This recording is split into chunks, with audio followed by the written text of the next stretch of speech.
All right. Okay, welcome to the September 10th, 2021 meeting of the Vermont Climate Council Agriculture and Ecosystem Subcommittee. Our agenda today at a high level, we'll do some administrative tasks initially. We'll hear an update on the Climate Council Steering Committee meeting of earlier this week, take our initial round of public comment, and then around 10:30, 10:35, then we're going to have our main agenda item, which is a discussion of the draft pathway strategy and action item template that has been in development. We're going to leave, hopefully have some room at the end to talk about other kind of topics of policy, or maybe continue the conversation around issues that we need to dig into, policy issues to resolve and reach consensus around.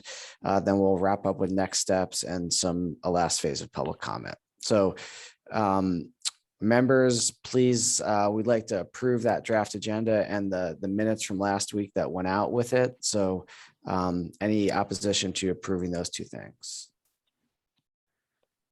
Okay. Hearing none, we will consider those approved. Thank you. And we'll pass it over to Jane and Marion to provide that update. Hi everybody, good morning. Nice to see you all. So I don't plan, there's quite a lot of time on the agenda. So I'm more than happy to go into any amount of detail from the steering committee meeting on Tuesday of this week, but mostly to inform the work that's happening within your subcommittee to understand the components that the steering committee discussed, as well as the council will be taking up on Tuesday. Wanted to speak to the components of that agenda and how it influences your timeline of work. So the steering committee met on a number of substantive issues on Tuesday. The largest focus and attention was given to the CAP drafting process. And so that component of the work has been, I'll just say, a recognition by counselors that perhaps there hasn't been enough clarity around roles and responsibilities and timeline given from state staff supporting the process, and therefore an interest in seeing direct engagement with counselors in the drafting, as I expected there would be, no matter what, it being an all hands on deck sort of need between now and December 1st. There were questions raised by Secretary Young at the meeting around conflicts with open meeting law and transparency in the process, although others would argue that the process was genuinely created in order to bring transparency to the process. So there was a discussion of what should have been a short agenda item, I thought, to move towards consensus to bring to the council on Tuesday, got derailed a bit at the meeting, and the proposal was withdrawn from the counselors who put it forward. And so I expect, well, I know that Marion and I were tasked with bringing forward a detailed schedule and process for the council to consider on Tuesday that speaks to how we're going to meet the December 1st deadline, and also really explicitly, I know from where Marion and I sit, want to create transparency in the process for how counselors will lead drafting of different components of the plan, as well as ensure that they have plenty of lead time and a clear process for how they'll have received drafts of the climate action plan sections, as well as influence and receive edits, so that all of that is happening on a schedule, so that as we move closer to December 1st and a comprehensive draft is presented to the council, that there's no surprises and expectations in what you see in the components. You will have seen all of the sections leading up to that. The main issue within the process that we're still running into, or recognition, I should say, of really some of the strengths of that CAP drafting process, was a recognition that there are cross-cutting issues and themes that are being worked on substantially within subcommittees, which is where they should stay, like policy questions, recommendations that stay at the subcommittee level. But there needs to be a thoughtful process given to how we give voice and articulate their weight and importance in the CAP. And so we'll hopefully outline a process that allows counselors to lean in to help navigate how we deal with that in the CAP outline and elevate those issues around process and to support movement between steering committee, subcommittee, and council meetings. So that's really the big gap still I see, and I'm hopeful that the process that we outlined for the council on Tuesday, barring all the hard feelings about what happened on Tuesday, that it really will give people peace of mind that there's a schedule, a plan that is co-led by and supported by state staff, but really is in service to counselors and where counselors want to take the lead on drafting things and where they want to speak to really components in drafting that we will support that in the best way possible. So that was the first and main issue of the steering committee that we spent quite a bit of time on, and Marion's welcome to add anything to that, or before I move into the other components that I know are important to the subcommittee, I'm more than happy to field any questions about that. I think there's David. Yeah, David and Charlie. Sorry, Jane. Yeah, Charlie, do you want to go first? Sure. I was just curious. I understand that like Tuesday will be when that will be presented to the council. So the whole process isn't fully baked yet, and I totally appreciate that. But is there any, can you give any kind of like more detail or whatever level of detail you've got now, but where the thinking is on how those cross-cutting issues are going to be addressed and prioritized? Because I mean, I get there's going to be a process, but like, is there a thought around what that's going to look like? And also as it relates to our subcommittee, we're talking about the council and steering committee, but is there going to be an opportunity for the subcommittee members at all to have a part in that? So any kind of further detail on what that looks like would be appreciated if you've got it. So we've really been, I mean, land use, which is obviously really at heart to your subcommittee, as well as rural resilience, and then to a lesser extent, but critical extent to mitigation strategies too. That is by far the most overarching cross-cutting idea, policy, substantive issue that we see. There are also what we've been starting to coalesce around as themes, cross-cutting themes that are coming up in all the subcommittees around the work that needs to be done to enable the transformation that is the climate action plan. So education, workforce development, governmental structure about where climate policy and work sits going forward. Those are things that feel less like substantive and like the land use. And so I have taken a shot with Marion and Julie and others to put forward a proposal for how they might be elevated in the CAP outline, recognizing that land use should be likely front and center in pathways, because land use being the main theme that really touches on all the components of climate policy. And that process will really be around like components elevated as representatives from your subcommittees, so counselors or subcommittee members meeting out with members of the other subcommittees to deliberate on how those issues get elevated within the section of the climate action plan, and where and when they stay within the pertinent sections also. So it's really, to me, it's like this question around like land use is going to have pathways in 3 different sections likely. Do we consolidate all of that up? Is that where consensus lies? Or do we also want to have it point, how do we point back and reflect it in the other sections of the CAP? So I don't think it needs to stall or stop the work that you're doing right now. It's, for me, it's really a structural question in the CAP, and whether or not we duplicate how many times we reinforce land use. So there is a proposal in the outline. I'm going to share that. I'm hoping that Marion and I have time this afternoon to come to agreement on how it all looks and assignments and timeline. And then I anticipate sharing that with the council and all the subcommittee members as we do with an updated council agenda this afternoon. Okay, thanks. So it sounds like from what you said that there's going to be some group of counselors and staff that will try to kind of amalgamate everything and then figure out where it lies. And I guess my concern here is around there's a totally valid kind of push around the emissions reductions given the statute and where that lies in it. And, you know, a lot of the work that we've been doing here is around emissions reductions, but also around adaptation, resiliency.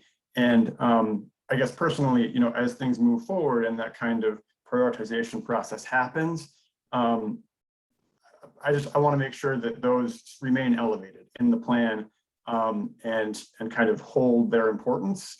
So it sounds like if there's going to be counselors from the individual subcommittees involved in the process of figuring out cross-cutting issues, then perhaps those members can help kind of hold that, whatever you want to call it, for the individual committees. But that's kind of where my brain is on that. So yeah, once that proposal's available, if that can get shout out to everybody, that would be awesome. Thanks.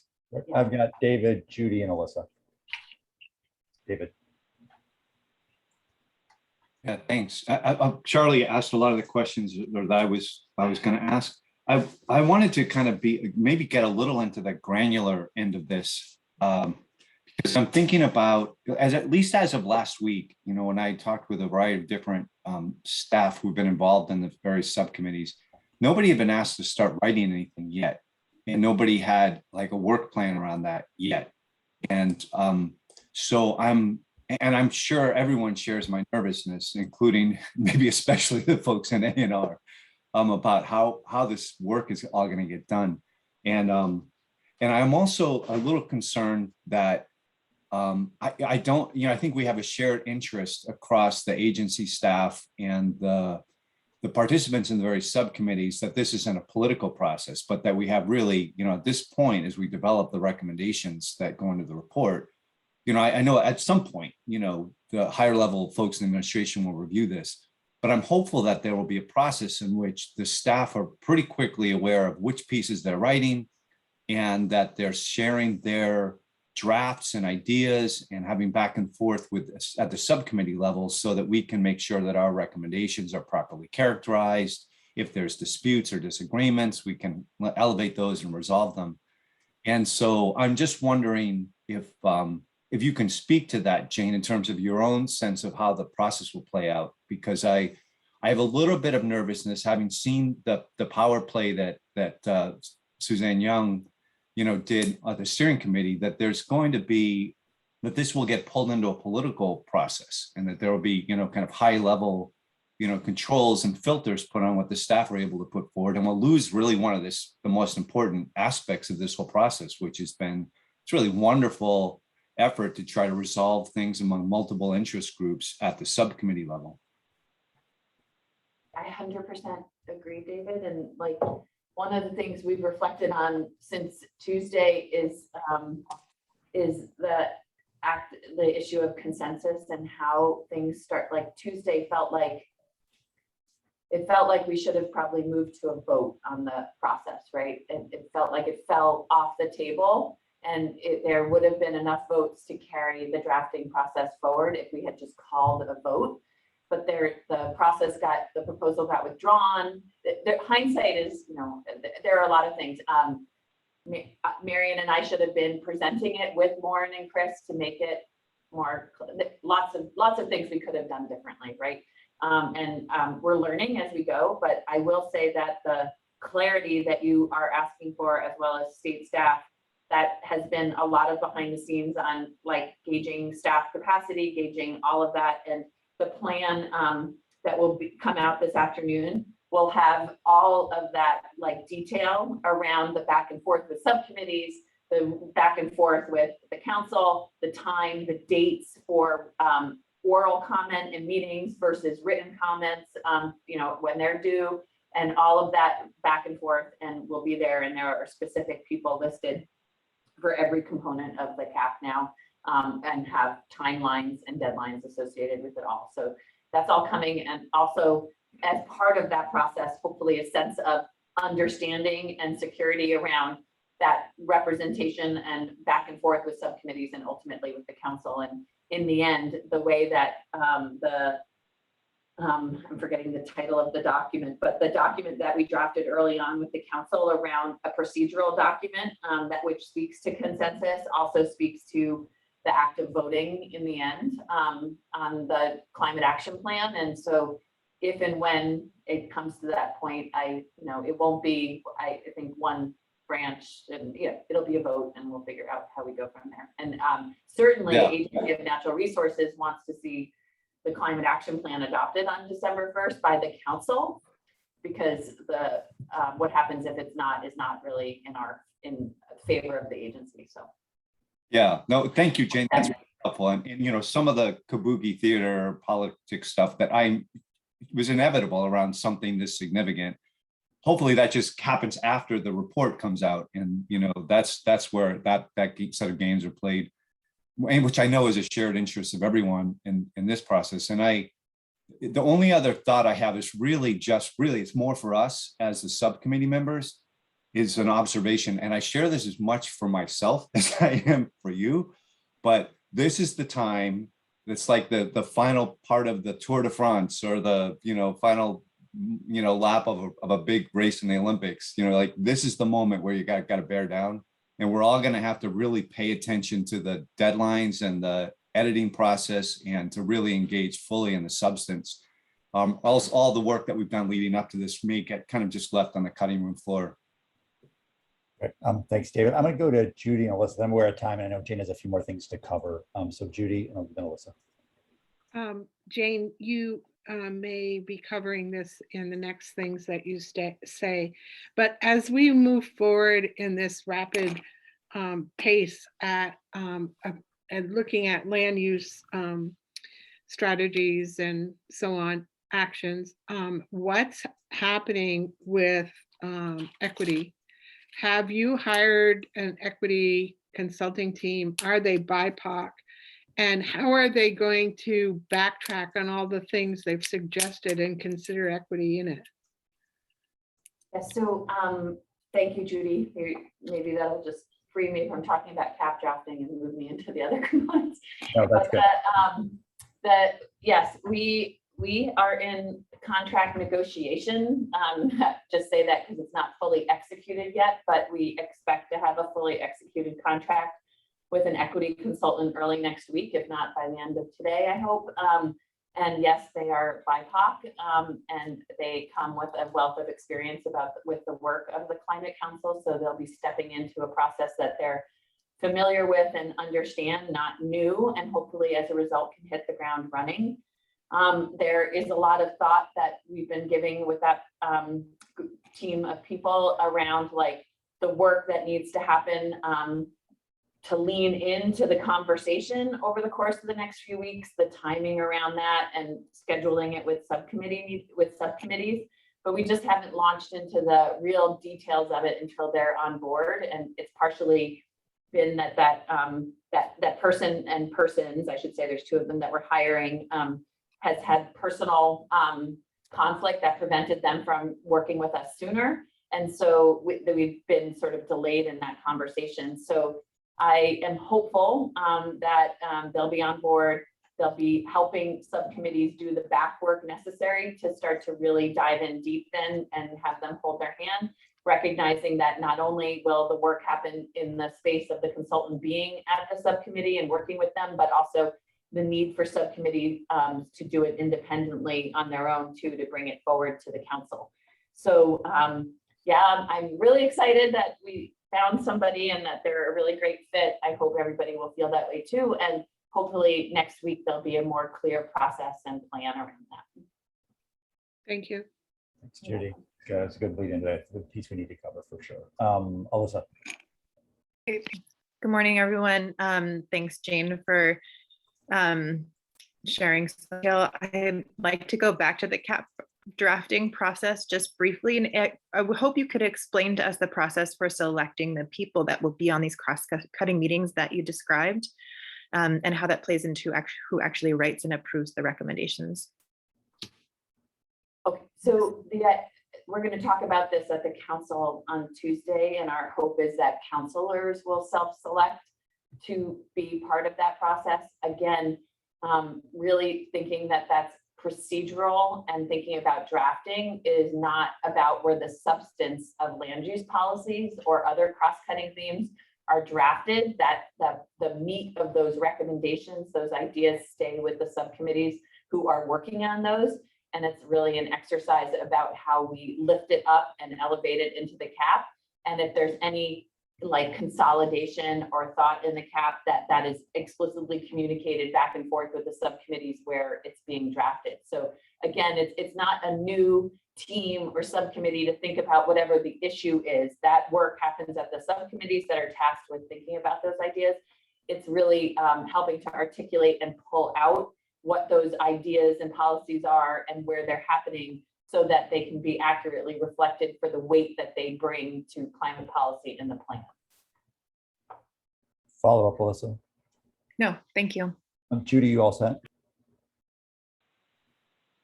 So, okay, Jane, any other updates you have from the either steering committee or the council about kind of next steps, process, procedure?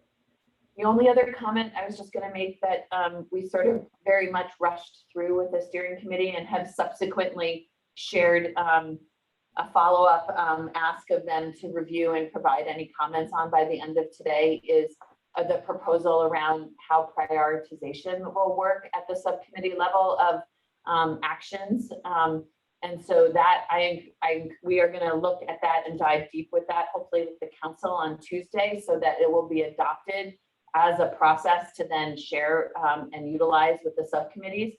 But it really there's a presentation online that I encourage you to look at. I've only asked directly of the subcommittees. I'm sorry, I should say the steering committee members to provide feedback, but we're more than happy to hear feedback from any and all of you if you'd like to inform how we communicate it on Tuesday with the council. That is linked in the Climate Council agenda right now, although can be and will be updated and modified based on any feedback that we get. But that prioritization really focuses on the work at the action level and how you evaluate and review your action items based on the criteria being put forward. So the 5 foundational criteria, recognizing that equity is one, co-benefits, technical feasibility, impact, progress towards the GWSA requirements, and cost effectiveness. And so one of the things that we'll test with the council on Tuesday is a consensus around how we define what those criteria are, and then how we review them based on the actions we put forward. So again, though, all of your pathways and strategies will, as currently drafted in the outline, will be reflected in the body of the text. All of your actions will be too, but there will be a necessary review and prioritization of actions that are ready for implementation. And the PowerPoint tries to define what that means and how that process will work at the subcommittee level. Billy. Thanks, Pat. And thanks, Jane, for that. I would just ask that you consider additional ways to help screen or prioritize strategies and action items. And I would suggest breaking them out by those that require legislative action, rulemaking or policy changes, funding, and then those that can just be implemented by ordinary Vermonters, something along those lines. Because just looking at our current matrix, which will probably be refined a bit further, but there's a lot in there, and trying to prioritize those just from the criteria that you just articulated is not going to be a really helpful or successful exercise. And I think helping us figure out how to sequence our recommendations temporally, like what needs to go to the legislature this session versus future sessions, breaking them out into those additional kind of columns of action type, I feel would be very helpful for us, if not the full council's work. So just leave that there. There is a component of that in the implementation section of the CAP. Yeah, and that's one of the areas that as I was putting forward assignments and thinking about roles and responsibilities, that there feels like there's further prioritization and communication needed there, and the engagement of counselors around. So yeah, I'll think about it at direction for subcommittees too. Thank you. Jane and Marion, this is a question maybe leading into our conversation after public comment, but given that we are kind of like waiting out of approval of that prioritization framework, we're just getting the equity consultant on board. Where are you expecting the subcommittees to be on September 28th, whatever that council meeting is, in terms of vetting prioritization versus kind of just for lack of a better term, spilling what we've got? What's the expectation? I don't think we can expect more than sort of spilling what you got. You'll see that the first, if the prioritization model doesn't change dramatically, the first two steps of that really focus on how to consolidate and sort. And so it would be ideal if those two steps were completed in time to show, to be able to give weight and explain the action items that are ready for implementation versus further development. But I think we're open to seeing how the process plays out on Tuesday. Right. Any other questions from subcommittee members to Jane or Marion just about kind of guidance and framework here? Charlie, yeah. Yeah, I just had one, and I think Jan hit on this, but the timeline thing would be super helpful for this committee to look at kind of when are the points of intersectionality for reviewing draft language that comes back from the drafters, and kind of knowing if nothing more, just from like a scheduling, like, hey, I should try to plan for some time around this part of this week. So the more clarity we can have around that, just so that we know that the subcommittee can look at the prioritization framework and how that shakes out, and even looking at the final drafts that come back and have input there. That would be super helpful. Thank you.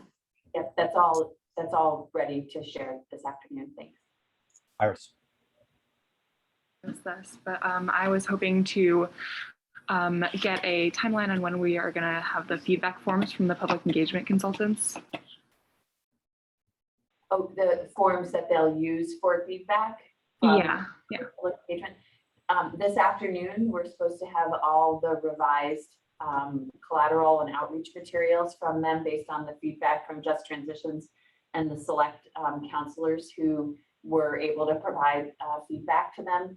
And then there's a subset of Just Transitions subcommittee, as well as the counselors who volunteered to be represent a review for the council, are meeting Monday afternoon to review and finalize those materials. And then we'll be able to share and post them from there.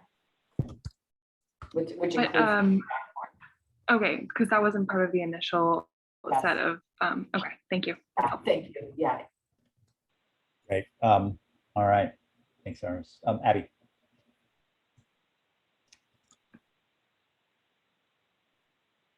Abby, you may have to do a double unmute. I'm not sure.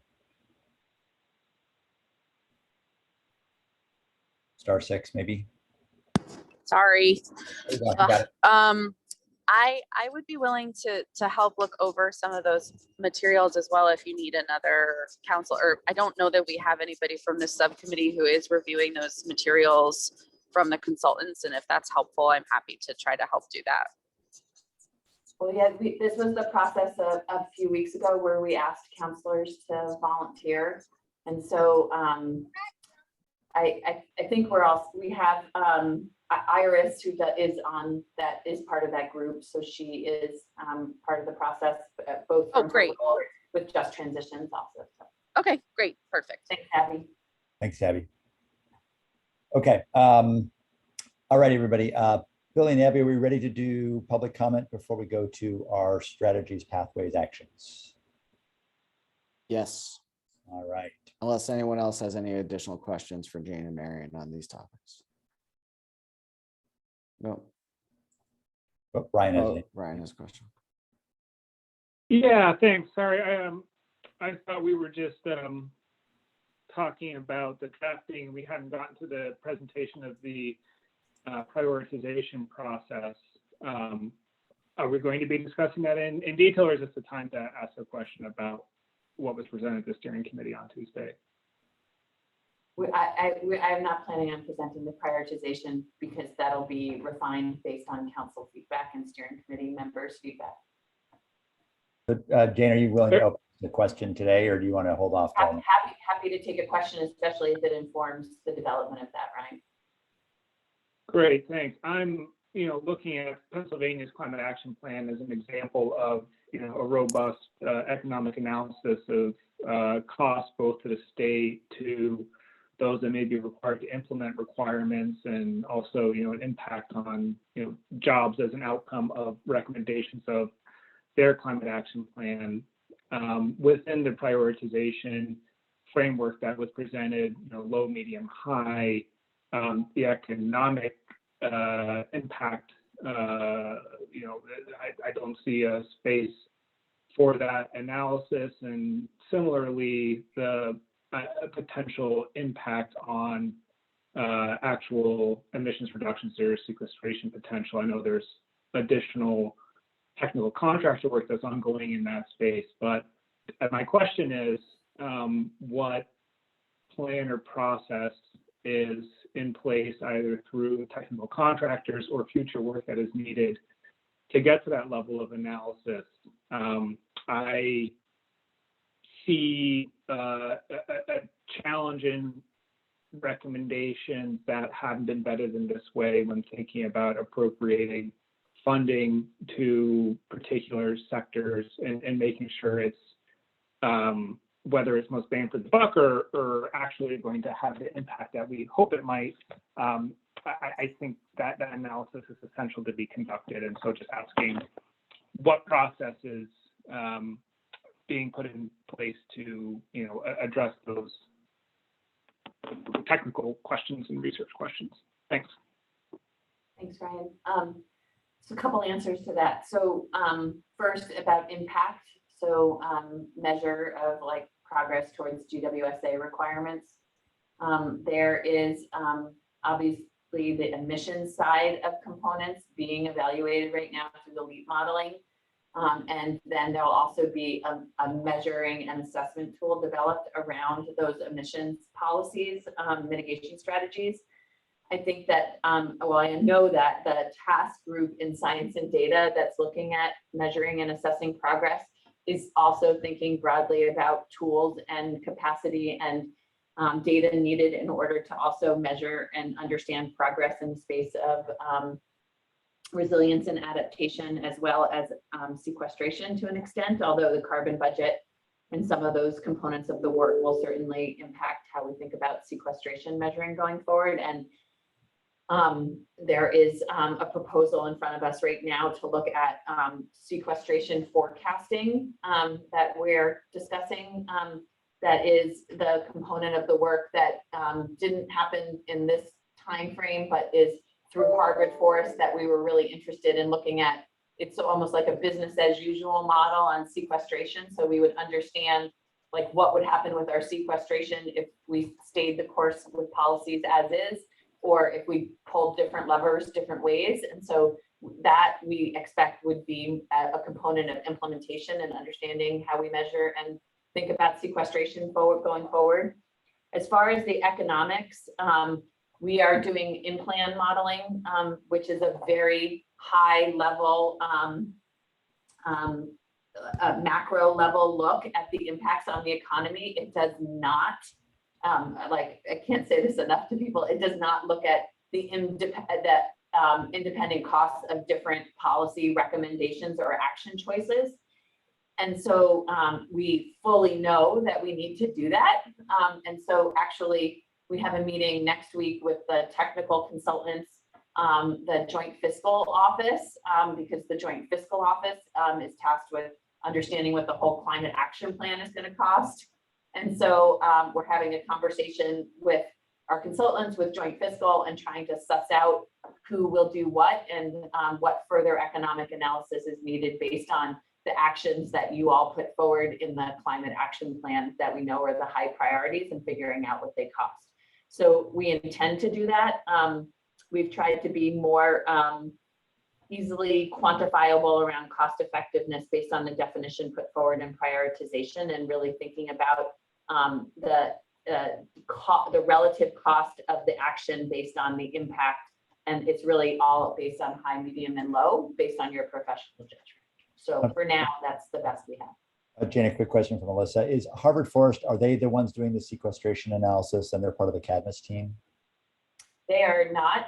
They're not part of a team right now. They were thought about being brought in for part of the carbon budget, but it became clear that they weren't really adding any capacity around the carbon budget. That what they were really interested in was the forecasting. And so it would be a separate contract with Harvard Forest if prioritized amongst all of the future technical analyses needs that we would enter into later this fall to advance with them separate, informed by the carbon budget. So my question was actually, who's doing you were talking about folks who are discussing sequestration forecasting, and I wondered if this was the contractor, is this the Cadmus group, or is that a different group? Is that science and data? That RFI, well, I shouldn't say RFI, I should say that scope of work came into Ali Kasiba and I outside of the contractual work. And it's just one of those things that it's just floating out there right now that isn't part of this climate action plan. So because of the timeline, it would be a minimum of 6 months to 1 year to run the analyses. And we just got a proposed scope of work about 2 weeks ago from Harvard Forest around this. So it's just hasn't been a priority to move on for the fall. It'll be vetted with the right people over the right timeline. It just hasn't been vetted. Melissa, any follow-up? I don't know if I'm saying that well enough, but it was something that we had Jonathan Thompson, myself and Ali asked him to provide based on our understanding of what he's done for other states and the recognition that it might be of interest to all of you ultimately through an action item or a recommendation to further advance our understanding of sequestration going forward. But it's not within the scope and timeline for this climate action plan. Okay, great. That's really helpful. Yeah, so you weren't saying that this discussion would inform the current plan, but that it might be a recommendation to do that research. Yes. Great, thank you. Yeah. Mhm. All right, great. And thanks, Ryan, for those questions. So Billy and Abby, maybe public comment now. Sure. Anyone, excuse me. So this is our first of 2 opportunities for non-committee members to kind of share their thoughts with the committee. So any members of the public who are interested in speaking now, please raise your Zoom hand or make yourself known. Otherwise, there will be another opportunity near the end. So far, I see Jennifer. Let's give a second to see if anyone else pops up. Okay, Jennifer, take a few minutes, please, and share your thoughts with us. Thank you, everybody.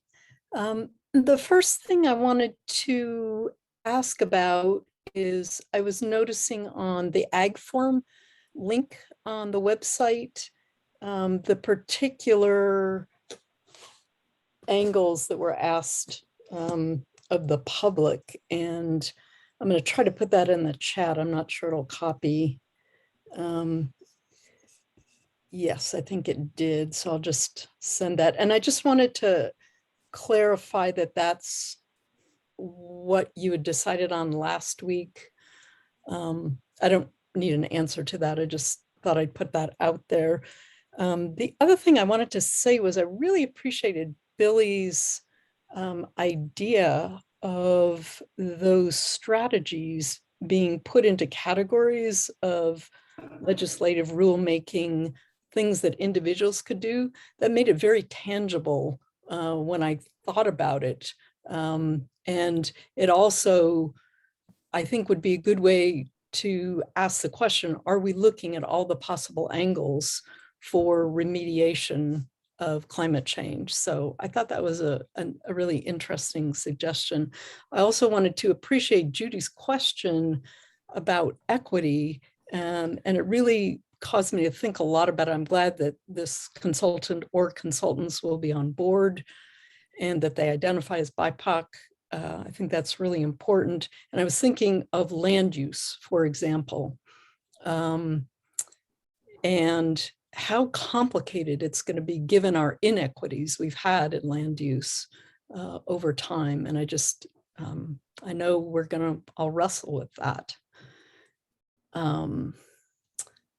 So, and looking at Patrick's, I just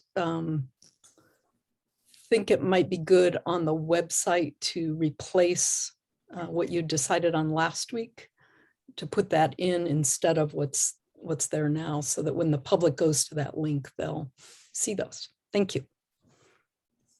Good suggestion on that. We'll get that tended to right after today's meeting. Thanks, Jennifer. Anyone else interested in engaging the committee right now? Okay, great. There will be another opportunity, excuse me, near the end of today. Okay, I think now we're going to turn our attention to the kind of what I'm referring to as a matrix of pathways, strategies, and actions. This is kind of a piece that has been pulled together from the work of the various task groups.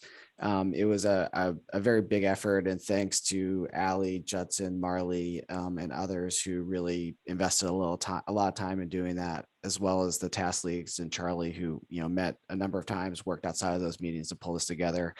It's a lot to absorb. I sent it out to folks yesterday afternoon. I believe we will get it posted on the website if it hasn't been already, but I think I'll pass over to Pat, but our hope is just to kind of explain how we developed this matrix, so the rest of you who weren't directly involved can kind of understand the methodology, and then talk about any folks' questions, revisions, edits, and develop a process to kind of incorporate those changes and finalize it, hopefully in advance of next week's meeting, so that we can begin some of the prioritization and screening work, or do whatever we need to do kind of based on Jane and Marion's guidance to be ready to deliver it to the council by the end of the month. So Pat, maybe I'll hand it over to you, or I can keep talking, whatever you prefer. No problem. I think, as you said, Bill, I think first, just to explain to the full subcommittee kind of how we got to this matrix and the like. So I don't know whether Lauren, maybe you're going to say a few words about that. Other folks who worked on it can describe kind of how we got from A to B to C, just so you know how we got there. And then I think we'll figure out a way to try to take some questions since you've had at least a little time to look at it. But Lauren, if you'd be willing to start. I think we're going to let Allie or Judson, who did the majority of the actual spreadsheet compilation work. Right, and I think Allie's out today, right, Billy? Yeah. So while I can take a quick run at it, and then Judson, if you want to, kind of do some color commentary on that, since I know you're very involved. So, basically what we did was we compiled in one place all of the strategies that were developed at the task group level. And we put them into different focus areas related to forests, agriculture, the built environment, some kind of topical themes that we thought would help provide some structure to the very long list of almost 300 strategies. And then we kind of broke those topics up and assign them to different task group leads and Charlie to kind of sort through. And the first task was to try to tease out, are there kind of overarching strategies that would apply to those lists, acknowledging that much of what we said initially were strategies were actually action items. So what we did was we kind of created roll up strategies and acknowledge that most of our initial strategies were actually actions. So we did that work. We then pulled everything back together to see if those new strategies, those new more kind of amalgamated strategies had overlap or similarities. And we worked through that process to try to come up with what we thought were a sufficient list of strategies to capture all the actions that we discussed, and that were not too broad or not too specific, but kind of hit that sweet spot. So you'll see in the matrix, there are now, and I haven't counted them, but there's some number of strategies that are less than what we started with. But all the actions that follow represent the kind of strategies that we had initially developed out of the task groups. So that's kind of how we got there. And that may not have been clear. And Judson, feel free to kind of add any additional explanation. And if folks have, okay, so thanks, Pat. So we got 42 strategies at this point. I think we started this process with about almost 300, but everything that had been a strategy is now incorporated into an action for the most part. Judson, do you want to share any more about spreadsheet magic here that you and many others worked hard on? Sure. I mean, Billy covered it well. Essentially, we just created a massive list rather than more of a matrix, and added additional criteria so that like things could be filtered and sorted together and then consolidated. And then, yeah, don't be too concerned that the strategy list has dropped, because everything is still in this sheet. It just might be an action instead of a strategy. And as far as the work that I did. Nothing has been deleted. A few things may have been reworded, but nothing was actually deleted. Thanks, Judson. Yeah, and we've also kept like archival copies of everything. So even the things that have been revised, we have the previous versions of the original words. So we have all that if we need to refer back to it. Charlie. Thanks. I just had a clarifying question. It looks like the file you sent out, Billy's got all the cell information that we looked at, but I think there was like a lot more comments in the one we were looking at, the one we were working on. And the comments had things like maybe combine with line 27 or reword this one. Are those comments still captured in the another version of this? I would put that question back to Marley and Judson, maybe, who I think have most familiarity with the difference between these two documents. I didn't create the final version, but I believe it was a copy of what we were working on, so they should be there. That's correct. It was just a copy of that exact page. So they should be there. So I see two things to note. I know there's in the far right hand column, there's a thing called notes, which in some cases there is something, sometimes there's not. And then sometimes you see this little blue thing in the corner, and that's actually a comment that you have to click on, and then it pops up as a comment for that topic for whatever it might be. Okay, thanks. And I might just be not remembering. I haven't gone through all of the comments yet. I just wanted to make sure that was how it was done, so that like I know the process, because I'm still learning a lot about the spreadsheets and how they're used, and OneDrive is kind of amazing to me. So thank you, everybody. And Charlie, know that there are plenty of, as Billy said, archival documents. So this was copied into a separate spreadsheet and then saved separately. So nothing is lost. Cool. So just in case, we've got the original, but okay, awesome. And like I said, all the substantive content still looks like it's totally there. It was just a case of like, I thought that cell had a question, but maybe it's my memory just not being right. So thanks again for there might have been some comments that were deleted after the work was done, for example. So like resolved. Okay, thanks. So hopefully we haven't lost what you're looking for. Great. Sounds like we haven't. So thanks. I don't think so. Judy. When Billy first sent that out, he asked if we had any questions, and I did have a question and it did not get answered. On this list of recommendations, will we be recommending an environmental justice policy be created? Was that an action in the, do you guys want to check, is that an action somewhere in the spreadsheet or not? Go ahead, Abby. I don't think that it is an action that we currently have in the spreadsheet, which I apologize for. That's a significant oversight. I know that Senator Rahm has been working on an environmental justice bill for quite some time, and I do think it would behoove us to look deeper into that. And then I would second Judy's recommendation that we add that into consideration for one of our legislative policy recommendations, if there is consensus around that. So I think, can anybody object to, let's add, we'll figure out where it goes, but anybody object to adding that as an action or strategy? Good. Public are asking to see if they can see this thing. So Marion's working on it now. So if folks I'm sending it to get posted. So hopefully it's up soon, and then I'll send the link in the chat.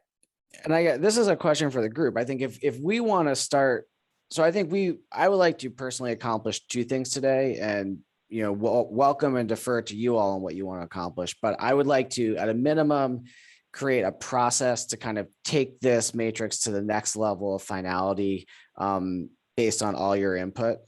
And then to the extent that we want to use some time today to dig into the details and kind of ask questions and make revisions, as Judy just suggested, we could put the spreadsheet up on the screen and kind of work through it. So just putting that out there to see if either of those are of interest to the group. Really just one slight modification if it's okay. I wonder, just taking Judy's lead, if there's any key thing really important to you that's missing that you can name like briefly now. Let's get those out first, without going into the spreadsheet in detail. Then let's talk a little bit about process. And Alyssa, to strategies, I did a little homework this morning and pulled all the various strategies with all the many actions and created a separate tab just to see how many strategies there were. And I came up with about 40. There's a bundle of more actions that fall underneath many of those for sure. So Iris, you had your hand up, I think. It was about work process, so I can go after. Okay. So any other key actions? And just a quick clarification, Pat, I think the actions in number are less than the original number of strategies because there was a lot of actions that were the same coming out of different task groups. Or there were some number of actions that were the same coming out of different task groups. So the task group leads decided to put them into one action. And we can certainly share the previous versions for folks to look how we got there. But I think the thought was no actions. Actions might have gotten, because you had in multiple places, they might have put them into one line because they were redundant, but we didn't get rid of anything, right? It's just a consolidation. Correct. Okay. Members, any other, like Julius did a good example of something that was missing that was important to her. Anything else, action strategy otherwise, that you looked through that you thought was important to you that was missing? We just want to name those quickly. You don't have to finish that today, but just want to check.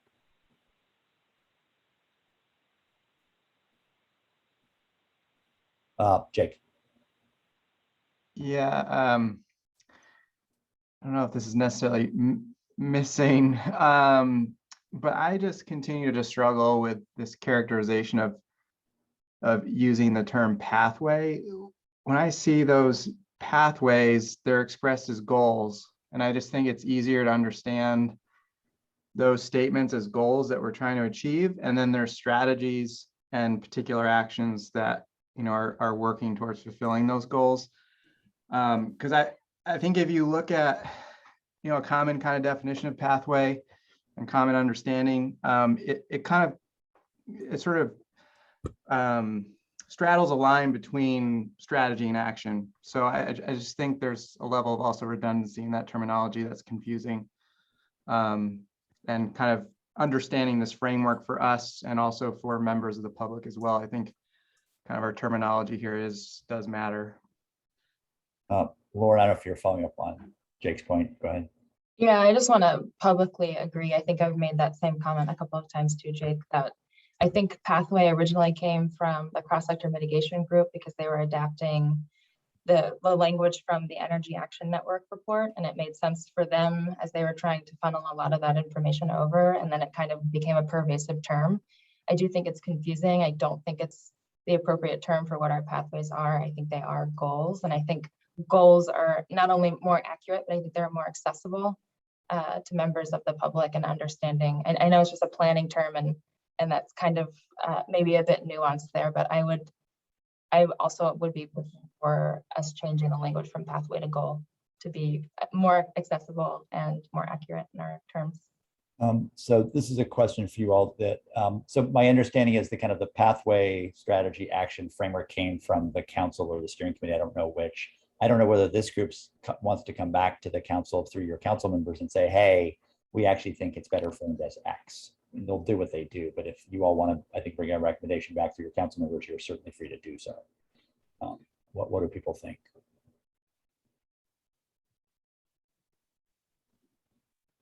I mean, Jake and Lauren spoke up. Other folks, thumbs up, not sure, don't care.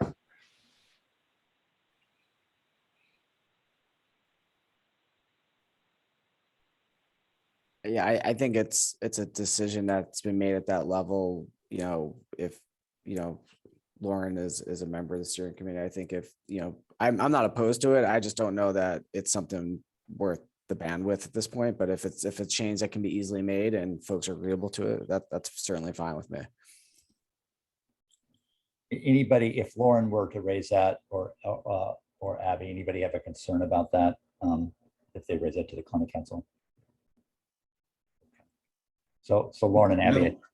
No, but Patrick, if I could just weigh in with this really strong admonition that honestly, we could spend endless amounts of time on this kind of stuff, and it just doesn't really matter.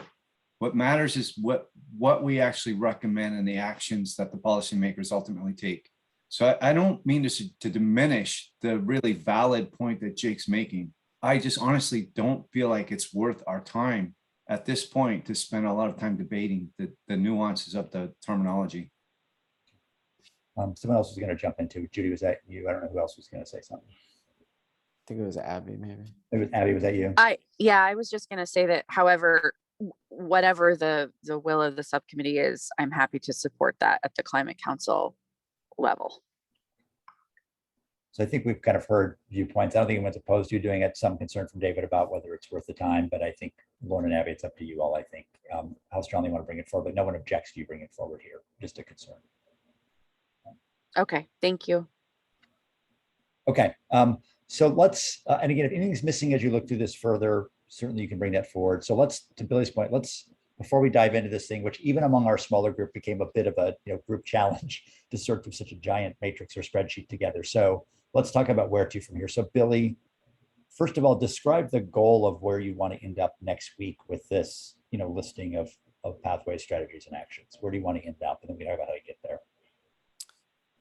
So, I think next week is the 17th, and that gives us just one more meeting before we have to present, after the 17th on the 24th, where we have to present our stuff to the full council. So, I would like to come into next week with as a complete matrix as possible that to as much as possible represents the shared views of subcommittee members and is as complete as possible. So we can spend some time on it next week, have that following week to do whatever additional work we need to finalize it, come back on the 24th and kind of reach a consensus or go through the consensus building process so that we can be done.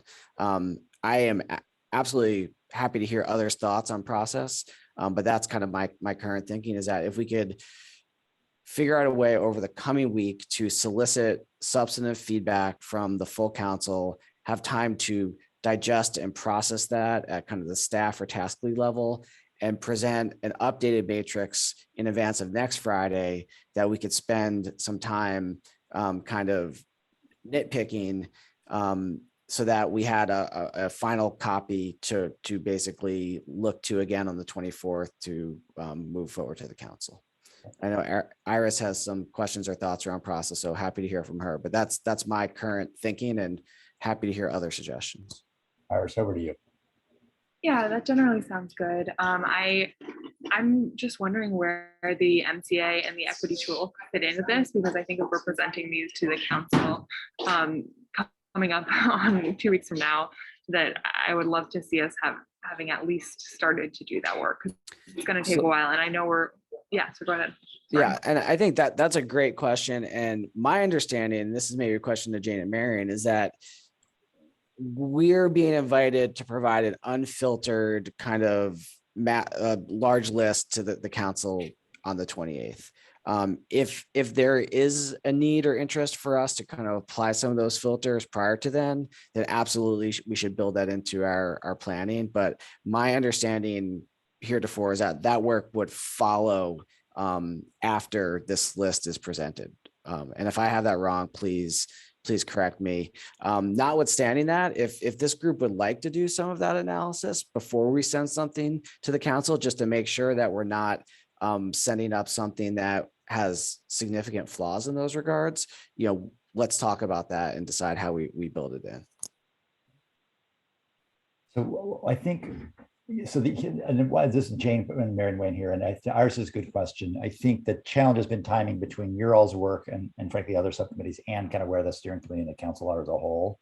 So we've been kind of waiting on both these tools, and I think there's been some concern, I think, expressed even among the folks in this group as we did our work to not get ahead of them, because then we might prioritize, organize, whatever, and they tell us to do something different, and then we have to kind of backtrack.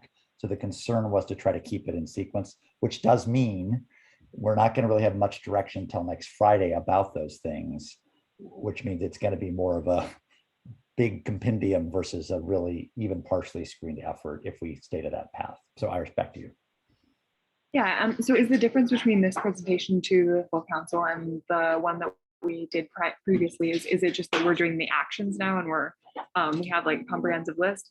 And if so, have we, I don't know, I think that we should maybe provide a little more time for people to add in actions So if we could have a process for that, that would be great. Because I mean, looking through, I just think that there are things that need to be added under these strategies to make sure that they are actually achieving the goals.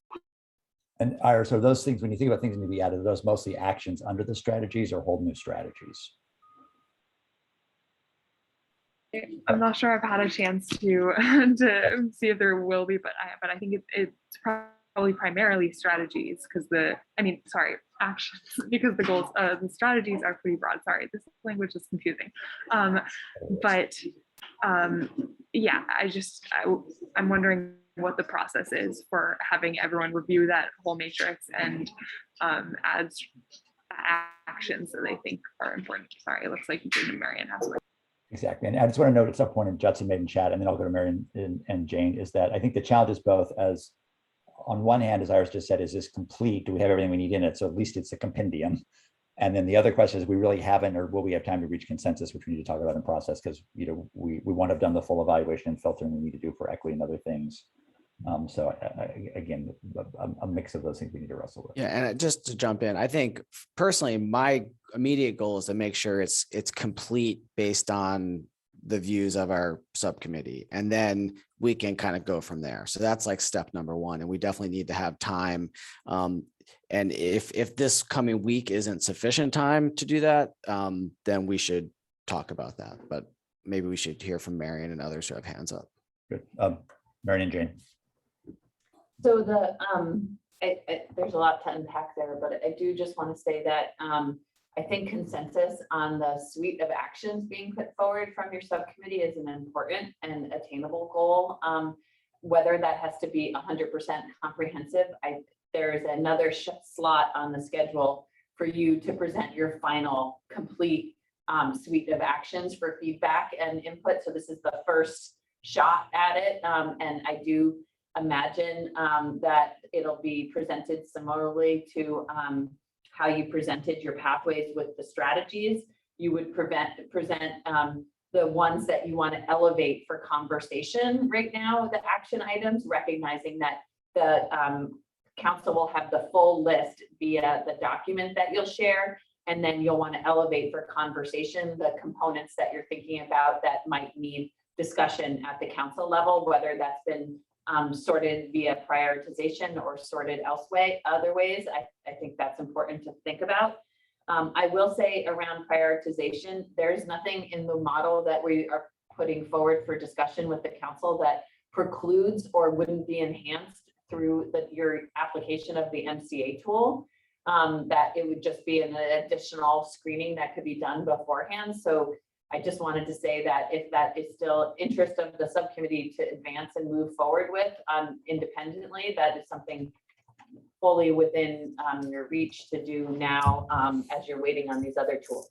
And then I'll just also say that cross-sector feeling anxious about equity as well, and the fact that they haven't spent enough time leaning into that space is doing some pre-work independent of the consultant to tee up their conversation with around equity with the consultant independently, and the focus of their meeting next week will be around equity considerations and actions so that are red flags for them to discuss and consider. And so they're sort of moving on that without the consultant in place, thinking that that will be work done to advance the ultimate work that they do with the consultant and using of the scoring rubric and prioritization. So I have a proposition that you may want to all shoot down and alter, but just to get us started. So what if, again, the spreadsheet, as you've seen, we can talk about if people need the format fixed in any way just for readability, but if by next, I don't know, Thursday, we'll talk about the public role here in a second, you all individually go through that and identify any key things that are missing, just as Judy started today very nicely. And any action, it's probably more likely in the action, but it could be in the strategy, any action or strategy you feel pretty strongly you disagree with. Because if we could identify those two things and we had that by Thursday, then we could focus ourselves, not trying to go line by line through the matrix, which will kill us, but focusing on those things that are most important to people because they're missing or you disagree. And if I wonder if that's not a full screening as Iris suggested, it's not nearly as thorough as we'll ultimately need to be, but it might be a first cut. So I want to just see, one, if that's the right rubric, and two, if people are able to to do that in the time we have.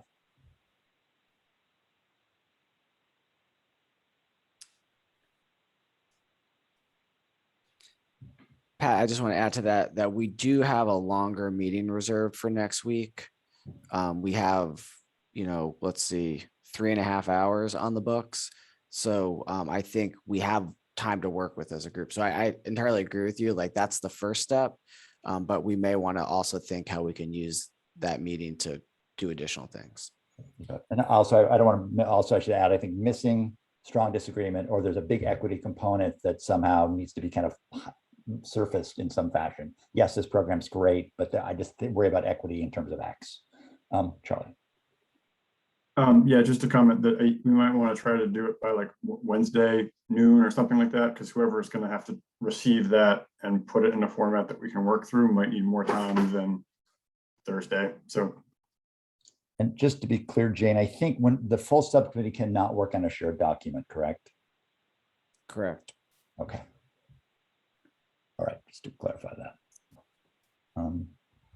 Others thought about a first cut by close of business, as Charlie said, looking at strategies or actions missing, disagree with, or equity things we need to raise up and talk about. Again, it's not the full screening we'll need to do, just to start. Is that I'm going to get a sense of yes, maybe, terrible idea, Pat. We got to do something else. John, how does that sound to you? I can work with that. I mean, I just put in the chat. I mean, it'll be interesting to see what we hear on Tuesday evening as well.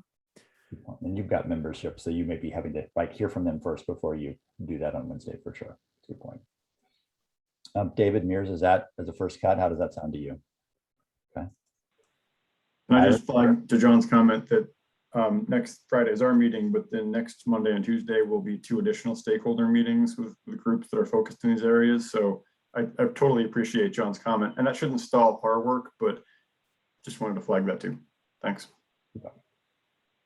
Marion, Iris, how does that sound to you, given that I know we're still looking for how the MCA tool and the equity tool really is robust here? Yeah, that sounds good. Yeah. Judy, how about for you?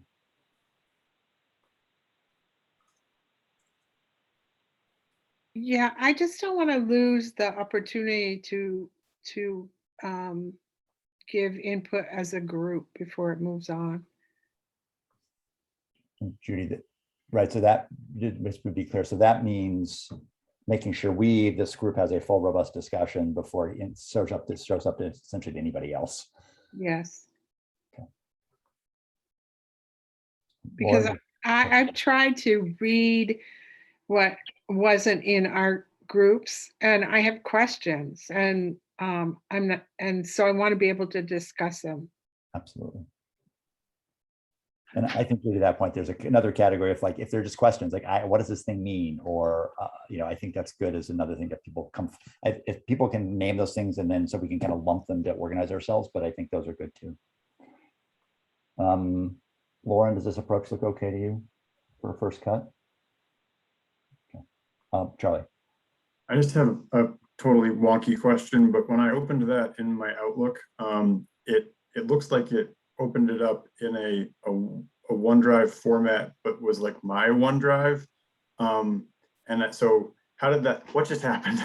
I didn't download it to my computer, but I opened it up and it opened it up in Excel, and it looks like it's just me in that one and not other people, which is good. But is that being saved to a OneDrive that was created for me in my state account? Or when you say that, what are you talking about? So the file you sent, Billy, when I executed it, when I opened it or downloaded it, and opened it up in Excel, but it looks like it opened it up using my state ID. So it's auto saving it to OneDrive up in the corner. And typically I'm used to I'll download it to my computer and I have an Excel file in a folder somewhere. So is that now in a OneDrive that's that was not the intent. It was just intended to be a basic Excel document, and that's how it opens for me. So I don't know if you're just defaulting a certain way or something. Okay, I'll go back and look at it. I'm still getting used to using Outlook and stuff. So sorry. No worries. What's probably happening there, Billy, just is that if you shared a OneDrive file that when people go in, you'll see who's in it, but they're all editing the file on your OneDrive. No, It's not a OneDrive file. yeah, no, it looks to me like it's trying to auto save it to OneDrive, but not a shared one. So again, I'll play around with it some more. I'm just trying to get used to it. I just want to know where I can find it if I make edits later, and I can figure that out, I guess. Once again, Microsoft being too cute for words. And Jake, how are you okay with the approach we just described as a first cut? Yeah, sorry, I put in a comment in the chat about more about the formatting. Yeah, all good. Jake, do you want to say why I have it? I'm going to go to Ryan. Just say a little more about the formatting to help read it, more readability. Just say again. What do you mean? Yeah, sure. So right now, the pathway column and the strategy column, right? The pathway keeps repeating in individual cells. You could merge and center that because like there's 10 cells that have the same pathway, and then keep the actions as individual cells. And then in that way too, you can, I think, better understand how individual actions are distributed across those higher level categories of strategies and pathways. And so just a matter of formatting the sheet in a way that I think would be a little easier to kind of read it. Yeah, thanks, Jake. And I think that's ultimately the intent. And I defer to the kind of spreadsheet gurus, but I think we decided to send it out this way in case people wanted to kind of edit pathways of specific items. It was just, and I think it was also a function of time. We kind of were running out of time. But yeah, I definitely agree. Like visually, it should be like one pathway. Yeah. With a lot of strategies associated with it. So exactly. I think, but I think, yeah, as Marley said, I think we sent it out this way so each of you had the most flexibility to kind of play around with it in the way that you saw fit. So. And I just have one question on that for Spreadsheet Masters, and I'll ask a question Lauren and Abby are raising for me. But I think part of the reason we left it in by cell is so people could sort any number of ways and you wouldn't lose each action's attachment to a strategy and a pathway. So I think that's the primary reason. So if you want to sort any number of ways, you wouldn't lose the connections. That I think was the primary reason for what it's worth. Okay. I mean, Patrick, could you actually in the chat in text just write what we're agreeing to, or just reconfirm sort of because it can be a little hard to just follow as the conversation evolves here. So yeah, in fact, why don't I do this, Bill? If you want to kind of keep the conversation going, I'm going to try to, because I also asked the other folks asked me to do the same thing. So if I could do that, maybe Bill, you can keep people talking and I'll try to write this down and see if it looks right. Okay. People keep talking. No, so let me just, as Pat's doing that, I think what he's going to write is that the goal is for individual subcommittee members to share with someone, probably Abby and I, in writing, 3 or 4 points of input on this current draft by like Wednesday close of business. That information is going to be somehow compiled and consolidated and pushed back out to the group in advance of Friday's meeting. And Friday, we're going to kind of go through those proposed revisions as a group, answer questions, and hopefully try to finalize those changes. A question to you all is, what else do we want to do next Friday? I think that will take some time. It probably won't take all the time that we have booked. So there will be an opportunity to either do some of the filtering, use some of the filtering tools, and or begin to flag issues where there may not be clear and apparent consensus or agreement, and begin to kind of work through some of those issues. I know there was talk about using potentially like online tools for some of the screening, like the MCA screening, but I don't want to sidetrack the conversation. So Pat has put his thing in the chat, so now I can hand it back to him after I talked. First, Ryan, I didn't go to you to see if you were generally okay with the process that people were confused about. We're not trying to clarify, but did you have any comment on the process, Ryan? I do not at this time. putting forward for drafters of this that a degree of analysis to potential scale of impact, potential scale of coverage, and cost effectiveness has had a preliminary evaluation for agricultural conservation practices. So that is supporting information that we can include as we review this, but just acknowledging that hasn't been done for many of the strategies and pathways that we're evaluating. So it's really not useful to compare between them. But as far as trying to identify any further gaps and those strategies or pathways that we need to have a discussion on, I think that's fine and a good next step for us to engage in and acknowledge we probably don't have the time to do that more robust potential scale of impact and cost effectiveness and cost questions before elevating these as recommendations from the subcommittee. Charlie. Yeah, just a process clarification to what Pat put in the chat. So do we want these sent back as an Excel sheet with comments embedded, flagging what we disagree with, strike throughs of things with it still shown? Do you want like a Word doc just listing concerns or things missing? Just want to make sure we have the format right so we can coalesce it. No, exactly. That was the one I realized I wasn't sure. That's why totally good question. Jake.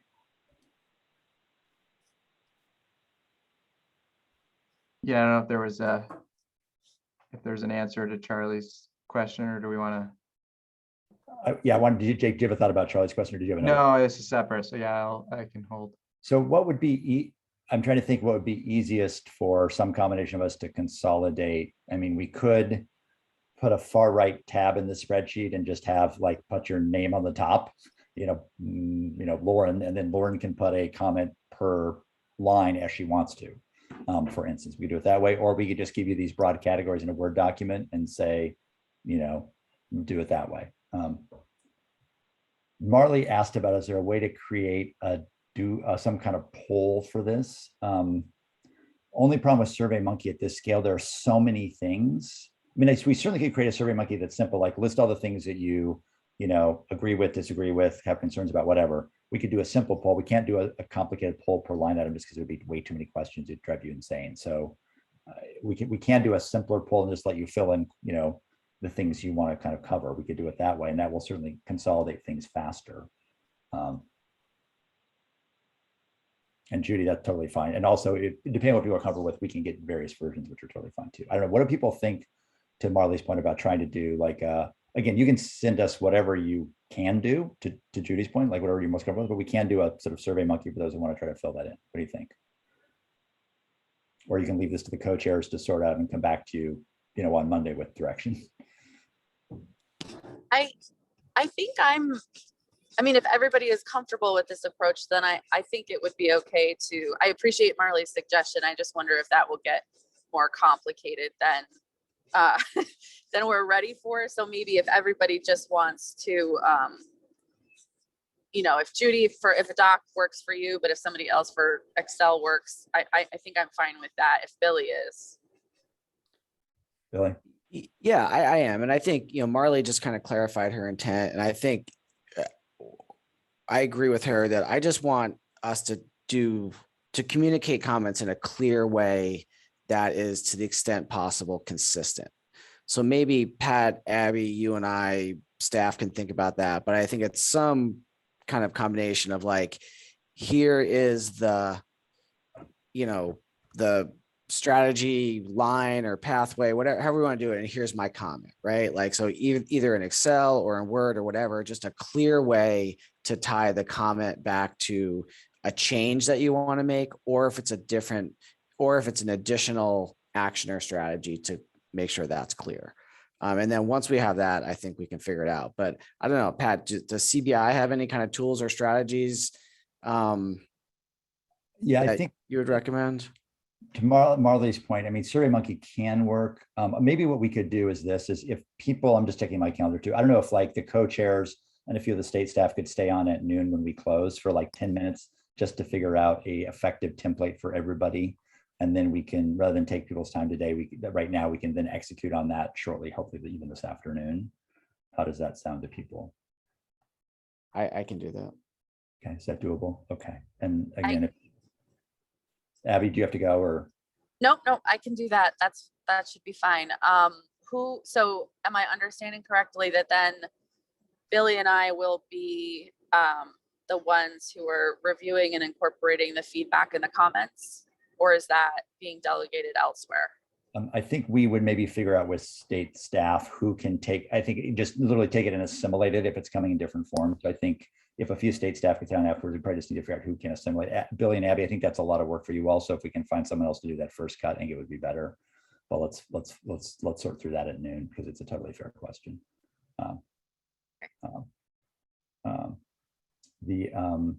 One other question about this process. Again, I think if one other question, just so we keep the line item straight in the spreadsheet, I assume that maybe we should keep the spreadsheet as it is so that people can reference a line item if they want to, you know, line spreadsheet 57, here's my comment.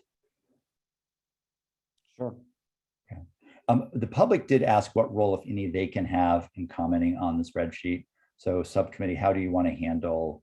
I know there've been some folks who've been consistent, you know, observers here in this session. So what is your sense of that in terms of public members commenting on the spreadsheet in the next several days? Thoughts on that, Abby? Sorry. I don't know because I appreciate the question and I don't have any problem with the idea. I'm more just what are the open meeting law or I'm just not sure procedurally or logistically what the repercussions are of that. Right. And I'm going to maybe lean on Jane and Marion a little bit, but I would say that we're going to be discussing this next Friday for an extended period of time. I think if folks want to share written comments with the subcommittee through the portal in advance of next Friday, we'll be sure to get those, make sure the subcommittee members have it, and keep them front of mind as we do our deliberations next week. We will also be coming back to this in all likelihood the following week, and would welcome additional written comments in advance of that meeting. And we will certainly have opportunities for public comment at both meetings, and we potentially could expand the duration of public comment next week to make sure that folks could get into the weeds if they are so inclined. So those are some potential strategies. Yeah, that would be, I guess, one of my suggestions is, do we want to set aside a specific time on the agenda that can be more of an interactive space? So that to Cheryl Joy's comment, I think last week or the week before about, feeling like there hasn't been that chance for the dialogue. And, if the subcommittee is amenable to that, then certainly I think we could carve out a space on that longer agenda to try to have a more dialogue approach to some of that.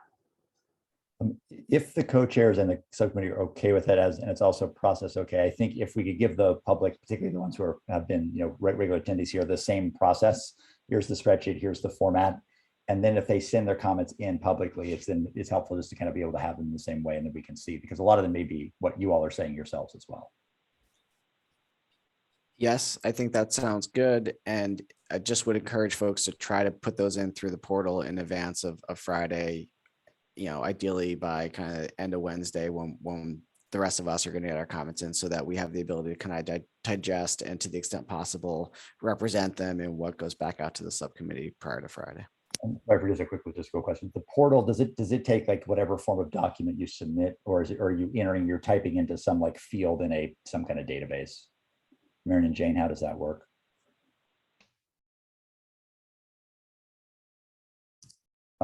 You're muted. There you go. You guys are muted. Oh, there you go.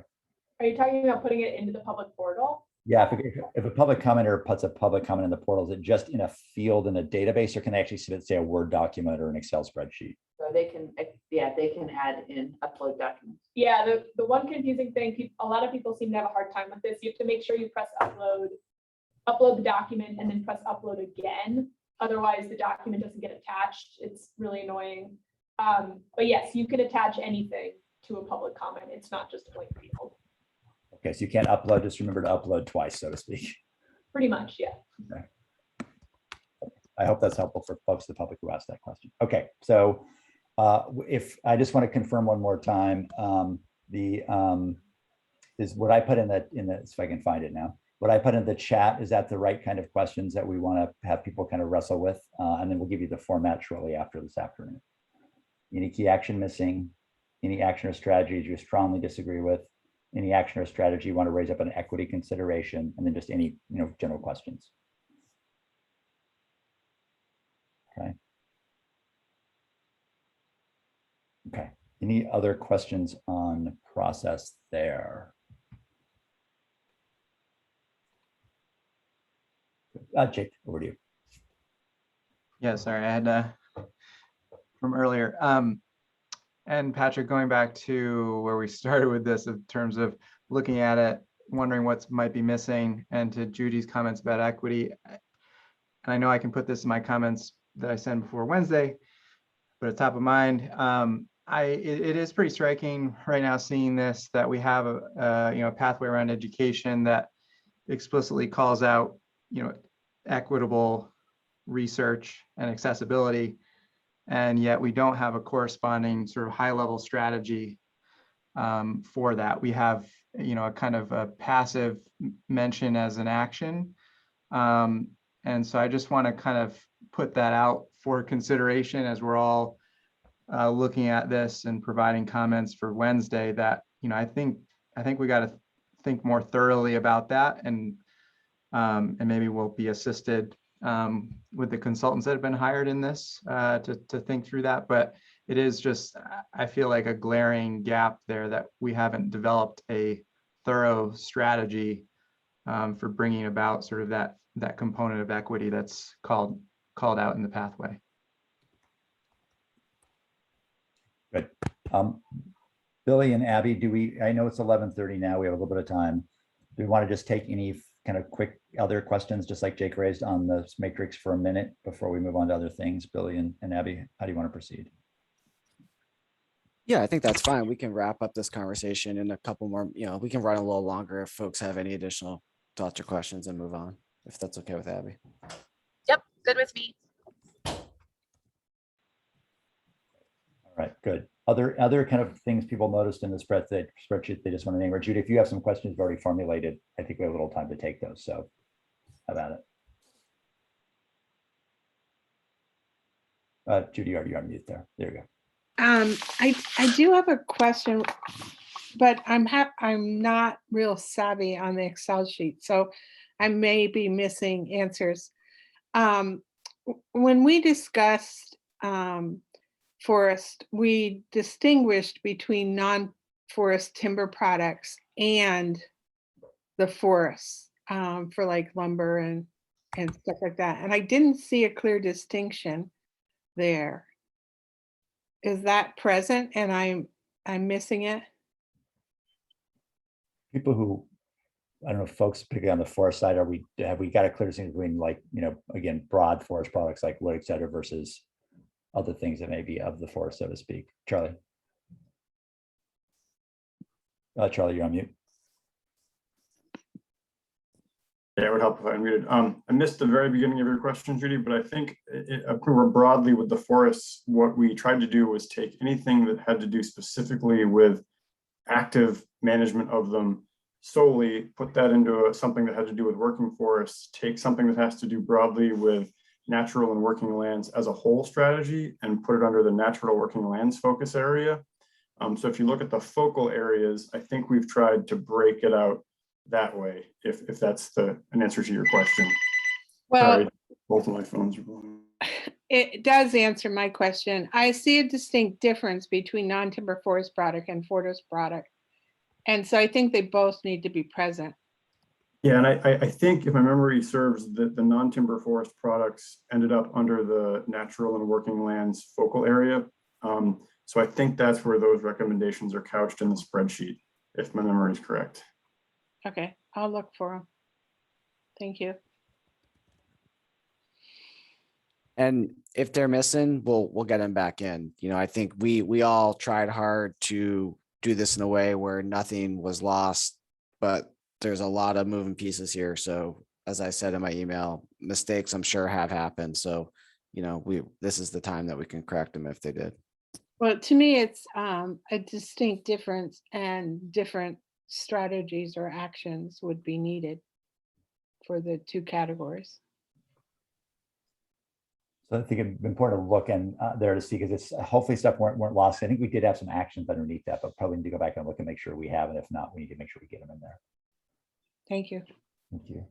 I had one question for folks. I noticed that D, which is support and empower Vermont's natural working landowners managers, that's a pathway. There was only one strategy for ag underneath that. So I didn't know whether that pathway maybe just needs to get folded into another one, or whether that pathway needs some more strategies to go with it. It was the only one that seemed to kind of be having one thing, one strategy for one pathway. Pat, if you're willing to remind me at the end of this to look at that, I can look that over and maybe think about that. I'm hesitant to have it go completely away yet, because I do think it's pretty important. I'm not sure I think it should be folded into something else, but I can take a look at that too and see if maybe that's a place where there are some actions and strategies that are missing or need to be pulled out more specifically. Right. Thank you so much. I'll just remind you. And it could be just categorization stuff ended up in other pathways that are equally relevant there, almost relevant there. That could be okay. Great. Pat, this is Marley, if I could interrupt. Are you speaking of D, viability in agriculture? Yeah, there are two actions there, one strategy, but it's pretty important because it's the emphasis on fostering the partnerships, which is not really flagged solely in another place. And I think we would be hesitant to roll it into something else. If anything, I personally might suggest we expand on it, if anything else. And that's what I was wondering. I was wondering maybe it needed some more fleshing out. Great. That's my sense too, Marley, is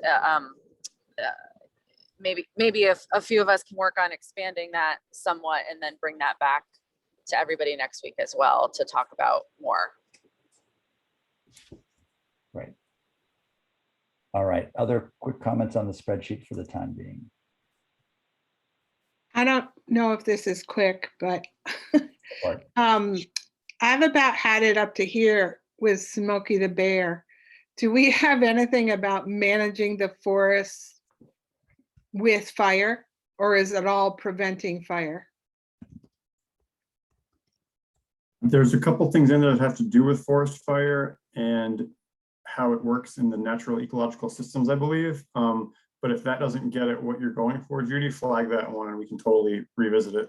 Yeah, it doesn't, because I think there needs to be managed fire.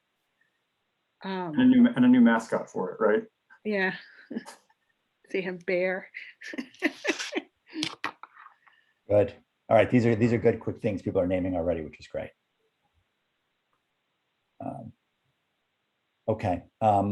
So Billy, I don't know whether maybe back to you and Abby, there's a public comment and any other open discussion people want to have as well. We may want to talk briefly about public process next week too. Go ahead, Abby. I'm sorry. Oh, no worries. Before we go to public comment, I do think that there is, I'm not sure how, I guess procedurally, I'm not sure how to do this, but 5C did meet yesterday and we do have a more formalized recommendation around, I still am getting all these terms mixed up, but basically around the greenhouse gas inventory, et cetera, that we would like to present to the subcommittee and get the consensus of the subcommittee to elevate to the level of the council if it becomes necessary. So maybe we should do that now, Billy, is that okay? Let's do that first. Sure. If we have time to do that today, sure. So who's got that? Who's got the kind of proposition or the proposal? I guess at this point I would turn it over to either Alyssa or Ryan. Great. If they're willing. Yep. Sure. Alyssa, maybe I can just summarize and then Ryan, you could share the screen and maybe go into a little more detail. I think this came up a little bit last week and I think it's a kind of a timely concern. essentially, I think the reason it's timely is that Science and Data are bringing a recommendation to the full council on Tuesday to adopt the existing emissions inventory methods. And we know that the current methodology is so coarse that many of the actions recommended by our group to mitigate emissions from the agriculture sector will not be quantified by this method and will not be counted towards meeting those the goals of the Global Warming Solutions Act. And so I think it's really important that a recommendation that alternative approaches be evaluated and used, especially for the ag sector, like be brought forward to the council. And so we've been meeting around this issue and got some input from different folks and looked at some resources. And Ryan drafted a really nice recommendation that would ask the council to adopt some key changes that make it possible for agriculture to contribute to meeting the goals. And it really is just about the way that we count that and that we're able to include things like changes in tillage and grazing practices and agronomics into the way that things are quantified. And I think that's especially important because lots of those strategies and actions, or really their specific actions, are the ones that have a lot of different co-benefits for in multiple ways. And then Ryan, is that something that you would need to send in writing because it's long, or something that we can verbally go through right now? I can put it up on the screen. I think we've been trying to connect on this point for a while, and I think that the process that we have as far as a time crunch, I imagine things would have been done a bit differently. There is language in the draft report that gets close to identifying or speaking to the concerns that we've been trying to elevate for a period of time, but it misses, I think, some of the fundamental considerations that Alyssa just shared around coarseness of the existing model, perhaps a disconnect with the IPCC recommendations for combination of land use sectors and how to quantify, emissions and sequestration in a holistic way. And, if that report can't be delayed or language can't be amended, I think it's a simple language change to give just a bit more detail to a thing that's, almost called out, but doesn't go all the way to reflecting really not a baseline, but a really fundamental challenge that the group has seen. So I'm happy to put it up on the screen here and share with folks. If I can find the language. But what it attempts to do is outline, I was just gonna say, feel free to finish, but I thought you were going to be looking for something. I just saw that Marion or Jane put their hand up, so I just didn't know as you were looking if they want to talk, but feel free to finish your thought, Ryan. Sure, I think that's my thought. Certainly Marion and Jane have immediate response, would certainly like to hear that. But definitely do want to share, kind of the logic model that gets to change in language recommendation for the report and the full Climate Council. Thanks. I just had a question around process for this, and want to see if I understood where we had gotten to through all the exchange about this over the last few days, and make sure it's characterized right, and then suggest a follow-up component of that after a conversation I had with Science and Data co-chairs this morning. Jared, who will present the recommendation around the greenhouse gas inventory, I think is very much prepared to say that it is not inclusive of agricultural considerations, and that he very much defers to this subcommittee in order to make those recommendations around improvements in the greenhouse gas inventory in the agricultural space. And he very much feels like that coordination has yet to happen between Science and Data and ag and ecosystems. But he also feels very strongly that the recommendations that are coming out of Science and Data do not preclude that from happening still, and very much welcomes those additions to the recommendations around the greenhouse gas inventory. So one, I just wanted to check that and make sure you all agree with that. And then two, based on that, one of the things that I thought we were hoping to like wait on and learn from is the carbon budget. And because the carbon budget and some of the tools or lack thereof, what was explored in the carbon budget would inform or further refine components of the inventory potentially. And so that could be my misunderstanding between the connection between those two, but I'm kind of curious. And then the carbon budget will be ready to circulate with the carbon budget task group and the whole subcommittee if everybody's interested early next week. And as you probably saw from the emails with this, Ryan and Alyssa and Abby and others who were on that, Jillian is hoping that she can meet with you all next week since she's scheduled to deliver her baby the following week. And so one of the ideas was to push on that and see if there was interest or support in having a component of your meeting next week. And maybe this gets at scheduling, which I should have probably brought up when you were just talking about that. The Science and Data Subcommittee are moving their meetings to Friday mornings. So they'll have their meetings at the same time you all have meetings. And the idea being that perhaps you could overlap for a half hour or an hour next week to have a discussion particular about the greenhouse gas inventory and the carbon budget together, informed with Jillian there to answer questions, is one suggested approach to expedite that. But also there are other ways that we can do that. But that was an idea that Jared brought up this morning that I wanted to bring to you. Alyssa, then David. Thanks, Jane. Yeah, most of that is what I understand from some of our emails. I do think it is a bit premature to adopt the recommendation from Jared and Science and Data on Tuesday unless it's paired with our recommendations for adjustment. And I think that unless there is an urgent need to adopt that recommendation from Science and Data next week, that it would be appropriate to wait until both of them can be put up together and voted together, or we could, as a committee, a subcommittee today, put our recommendations as we've written them forward so that they can be adopted at the same time. Because I think what we've written is really perfectly set up by what you've suggested Jared will say, which is that we've got this recommendation and we're asking that agriculture propose the adjustments that they need based on the understanding of the inventory and the carbon budget. And I think if that is the setup, that if we can present it on this at the same meeting with that kind of the adjustments that we're suggesting, that would make a lot of sense for the council to consider together.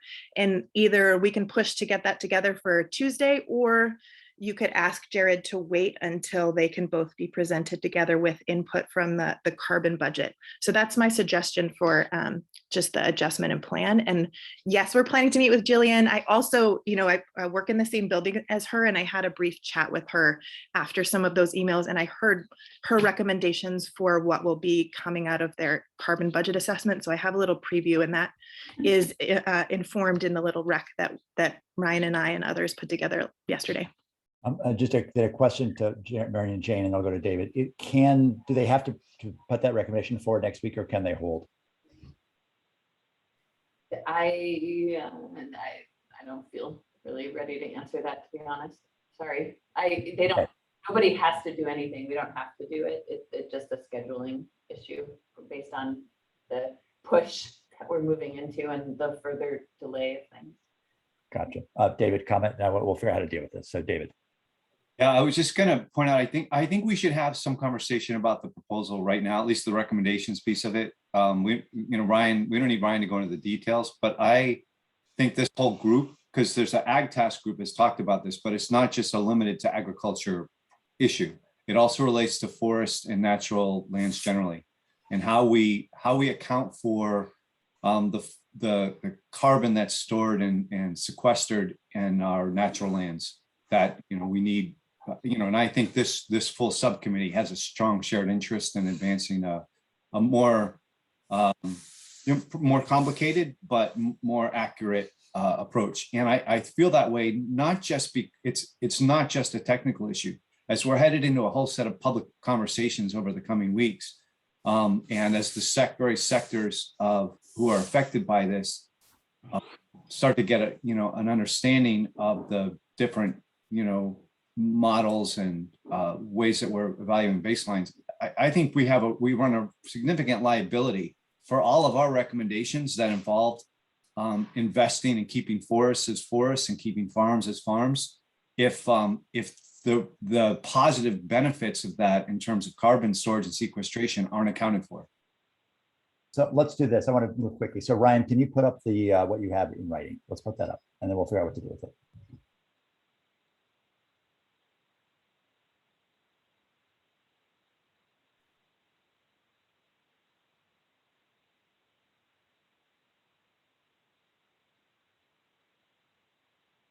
Sorry, are you seeing a Word document with some highlighting? Yes. Yes, and it's very small. Okay. Okay. It's very small. Yeah. So David said we don't need to go into the details. We're just trying to establish the charge, the process, the gap, IPCC support for the recommendation, how it's potentially enabled in existing statutory language and by the Global Warming Solutions Act to look at agriculture, forestry, and other land uses in this way, suggestions of other models that could be used. And then we get down to specific recommendation that could be integrated into the report, could be a standalone thing, but certainly is a talking point that, as we just discussed, could be looked at.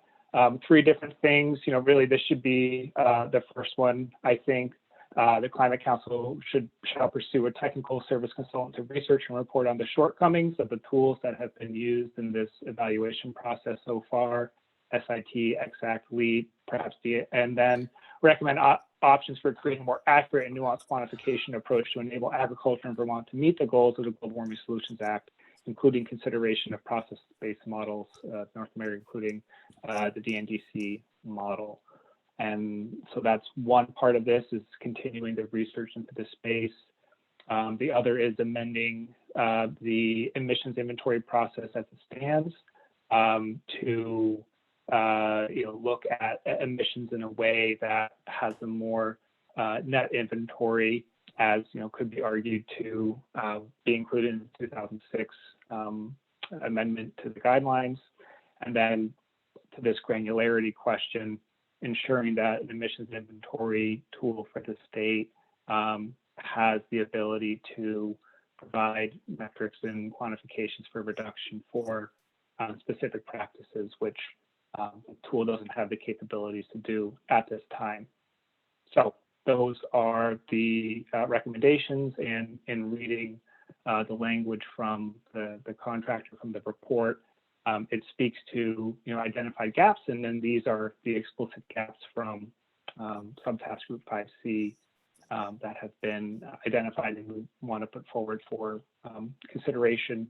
And we think there's strong support based on the supporting language for these recommendations. So question is the subcommittee ready to act? I mean, I know we're not saying all the whereases, but this is kind of the core of it, I think, right here. And I don't know whether people need more time to review it, how we proceed.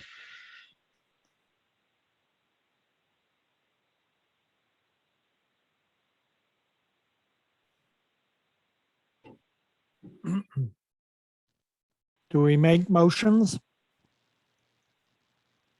I think John, if you think you're ready, we can test it with the full group. Maybe let's give people a minute to look at this. I want to take it off the screen so I can see people's faces, and I'll turn off my mic in a second for the vacuum, sorry. Ryan, I don't know if it's too long to put in chat, just that short section you had highlighted there, that might be good to put in chat if you can.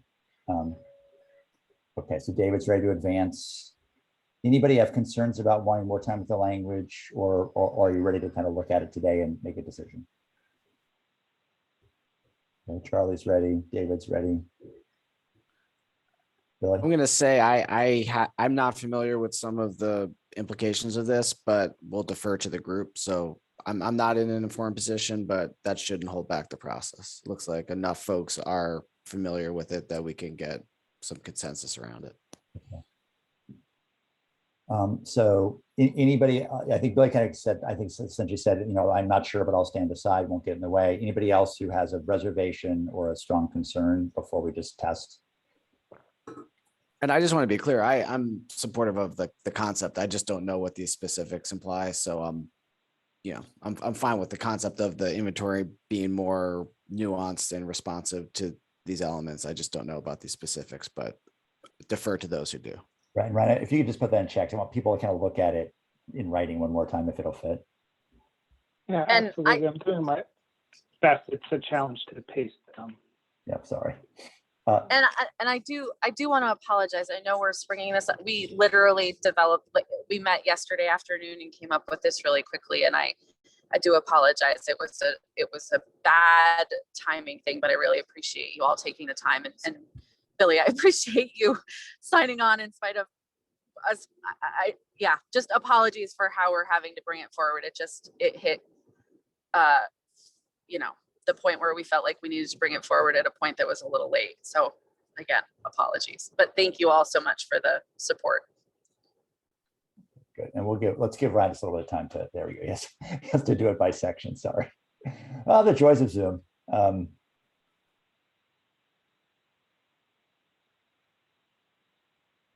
just want to get people to read it so we make sure we have good, thorough process here.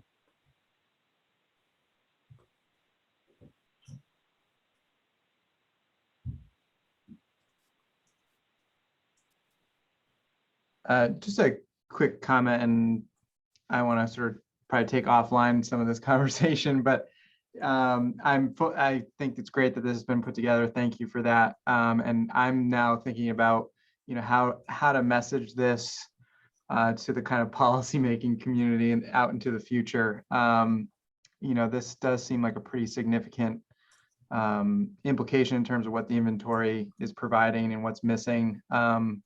And just getting that message across, I think, in the legislative session this year and out into the future, I think is going to be really critical. So I just want to kind of raise that point, that I think there's some messaging here that needs to be developed around this recommendation for sure. That's really important. Right. David Mears. Just a quick response to Jake. I totally agree, and I think one of the debates that is revolving, as I'm sure you all know, around the kind of the focus on natural climate solutions and investment in working lands, including agriculture and forestry, has been that there's a desire by the economic interests, the vested economic interests in forestry and agriculture, to hide behind this as a kind of an excuse for continuing business as usual. And I think there's some legitimate policy debates about ways in which economic, corporate and others have used the climate, greenhouse gas emissions accounting systems to advance their own kind of economic goals. So I think that's fundamentally a question. But what I'm really persuaded by is, but that doesn't, the fact that it could be misused or that people could try to hide behind it, doesn't mean that, and the fact that it's really complicated doesn't mean that we shouldn't try to account for something that is an absolute fact, that, our working lands, our forests and our ag lands are some of our greatest assets in terms of carbon and climate solutions. So that's my quick reaction on the policy messaging, and mostly just to say, I think there's definitely a need to spend some more time thinking about the messaging. But on this point, I think, Ryan and the team have put together a really careful explanation of how you can and should begin to address the complexity in ways that are politically policy neutral, but are just trying to get at the basic, what are the facts on the ground, in the ground. Good. Judy, I know you raised the equity question. Is there any specific language under equity you want to raise in the language Ryan's put forward? No, I would just like the time to read what all these things are to make sure there's an equity component in it. And Ryan, can you Abby, go for it. If I may, this, to be totally honest, as I see this, if it helps Judy, putting this forward is considering equity. A lot of the ways that work and farm practices and things like that are being counted, discussed, measured, and things like that would mean that there is a potential in a way for a lot of the work that's being done in the communities that manage natural working lands that could seem or feel as though it's being erased or not elevated in the way that demonstrates, to David's point, how much of an asset and a resource our natural and working lands are to the state. And so that is the drive behind a lot of this, is to try to make sure that however we're starting the measurement process, it is not leaving behind the people who are already on the front lines of climate change and trying to adapt as best as they can. I'm not sure if that helps or not, but I hope it adds a bit of additional context. Judy, any follow on to that? Yeah, thank you for your comments, but I still want to read the protocols established. Yes, sure. I still want to read what you're saying in here. So the question is, are you ready to act today, or Judy, do you feel like you need another kind of some time to absorb this and then to act next week, which I know may not totally line up with time? I'm not ready to act today. I want more information. I want to read what's the protocols being addressed and know what Abby is talking about is truly in there. So what maybe we should do then, Ryan, you have a longer piece, right, that you wrote up. So this is just one part of it. Maybe what we should do is make this, right? So we should post this on the subcommittee as a draft or whatever the right terminology is. People will have a week to look at it. And then we can put this forward for a consensus next week. I think that's kind of where we are. Lauren. Lauren, then Abby. Yeah, I'm just curious how that timing then works, because on the full council agenda, we have approval of the recommended greenhouse gas emissions inventory, I believe, which is why I'm grateful to the group that created this. And for Abby, I heard you apologize several times for kind of springing this out of the blue, but I'm appreciative that it was done before we were asked to vote on it. So curious on timing then, and maybe that's a question for Marianne or Jane. And Abby, you were maybe about to remark on that. Abby, did you have a comment? That was my question, is you know, what will be the repercussions at the council level if we don't have the ability to you know, I am not comfortable moving forward with the greenhouse gas inventory as suggested, even given what I read from Jared this morning. I still have questions and concerns that I am not comfortable with voting or achieving consensus in the council to move forward if it's going to mean that potentially this won't be elevated later or will be pushed to the side eventually. It's an enormous concern for me as the representative of Farm and Forest. A question, and let me try a process piece and see what you think. What could happen is the subcommittee's council members could be in front of the council, say, we have a serious resolution and some concerns about acting on this other piece until you see this other piece. We're reviewing it. We're going to have a final action by our subcommittee next Friday. We'd ask that you wait and look at those two things together. And then the Climate Council can certainly act then jointly. So you wouldn't be able to bring a formalized resolution to the full council, but you'd note it's in development. You could describe what it is and say your final action is coming this Friday, and could ask for a pause of roughly a week. Jane and Maren, I don't know how you feel about that. It seems like given where we are, that's probably what's most possible, but because I want to be respectful of consensus here. So I missed the first component of that, Pat, but if I was like running in my head through so the agenda was approved by the steering committee on Tuesday, and it's posted, it's live. That agenda then gets revisited at the beginning of the council. And my suggestion is that Lauren or Abby or anybody else, a counselor, should bring up this question as we approve the agenda and have it removed at that time, if that's the way to proceed, or maybe just do some backroom conversation with Jared and others about the best way to proceed, if it's okay to move it forward and then couch it in the conversation that ensues out amongst the items so that action isn't taken. But I think the two things, one would be to either have it removed from the agenda at the beginning of the meeting at this point, since it's Friday, or to discuss it as is on the agenda and then move to not take action based on the pending recommendation from the subcommittee. Great, Jane, thank you. Lauren and Abby, do you have any thoughts on either one of those or both ideas? as a council member? No, that's helpful. I think we'll, thank you, Jane. That makes sense. So can we, a question just so this, if Ryan can send the resolution, I assume we can post this in draft on the subcommittee's website. Is that correct? Yeah, send it to me. I'll Okay. post it. Ryan, if you want to send to Marion, I know you did some editing, Ryan, that's good. Then everyone can look at it, Judy, public, other folks, and then that can be on our agenda item for action. And now I think the council members here have some direction about potentially add a 10 to it next Tuesday or whenever it is. Okay.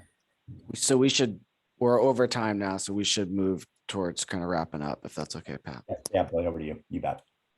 Great. Well, I think we've got a game plan more or less for next week. Abby, Pat, I, and others and staff will kind of regroup today and likely early next week. We'll try to get some direction, specific direction out to everyone today around deadlines and form and content for comments back on the matrix. I think we've got a good sense of that, but we'll solidify that in writing. And then we'll work to develop an agenda and get it out to folks early next week so everyone's clear on where we're going to focus on Monday, or excuse me, on next Friday. So I think we're good with that agenda item unless others have comments or questions. And then I think we're ready to move on to a second opportunity for public comment if anyone's so inclined. I see Cheryl.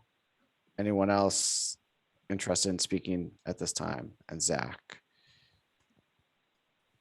Okay, why don't we go in that order? Cheryl, please share your thoughts. Whoops. Hi, everyone. Just a real quick question this time. I am wondering if I missed it, that we're also having a stakeholder meeting for the ecosystems component of the subcommittee, rather than just the agricultural component, which has a little bit of, non-working lands and et cetera in it. But is there one coming up for others? Billy, I think there's ones coming up for ag and forests. Okay, and non-work ecosystems, non-working. Yeah, there's going to be a stakeholder event focused towards kind of conservation of working and ecological functions, then one focus on kind of landowners and processors involved in the forestry sector. So sorry, I don't have those details right in front of me. Charlie, I know, has been involved. Jane, others may be able to kind of speak to them directly, but yes, there are going to be additional stakeholder meetings. They're further out than the ag stakeholder meeting, and they will be kind of we're just finalizing the dates right now, but I think they're going to be like the week of September 20th, and those dates should be going out any moment now. Okay, great. And zoning and planning people also, involved, included? I don't know exactly who is on the invitation list. Sorry. In addition to the agricultural one, there's the two forests ones. One is I believe Monday, the 21st from 5 to 6:30, and Tuesday from 10 to 12, the 22nd. And then we also have a stakeholder event focused on rural communities and capacity building on the Wednesday, next Wednesday evening on the 15th. All of the events are up on the website now. Perhaps not the forest one yet, but the forest ones are going up right now. So they'll all be on the website with agendas and links to the Zoom and beyond. So thank you. Thank you.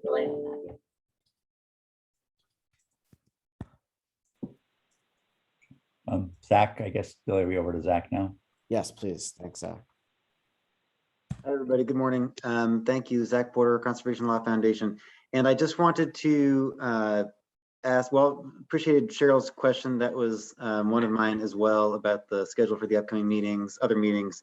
And the other question I guess I want to ask you all is how the carbon budget is going to factor into the decision-making on which strategies and actions are going to be, selected to move forward, which ones might be missing. I didn't quite catch what the timeline is for approving the carbon budget, if there is going to be some process to kind of endorse the budget that's presented, or maybe it's just simply taken at face value.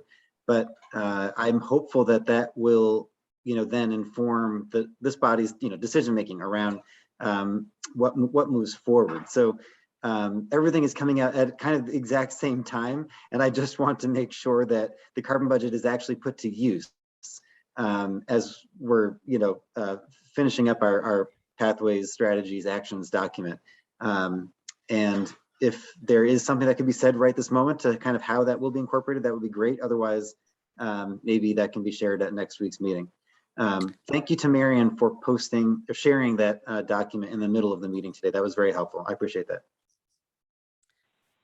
Thanks, Zach. I can try to speak to your question. Absolutely. It's my hope that we can use the carbon budget as a basis and foundation for, the actions that we recommend as a subcommittee. It's obviously, as you said, things are starting to happen concurrently, but I think we're going to see at least a final draft of the carbon budget next week from the consulting team. And, if that doesn't inform the suite of recommendations that goes to the council at the end of this month, we will still have time to refine and prioritize and revise those recommendations further before the final plan is adopted. And the carbon budget will certainly inform those deliberations, at least from my perspective. Right.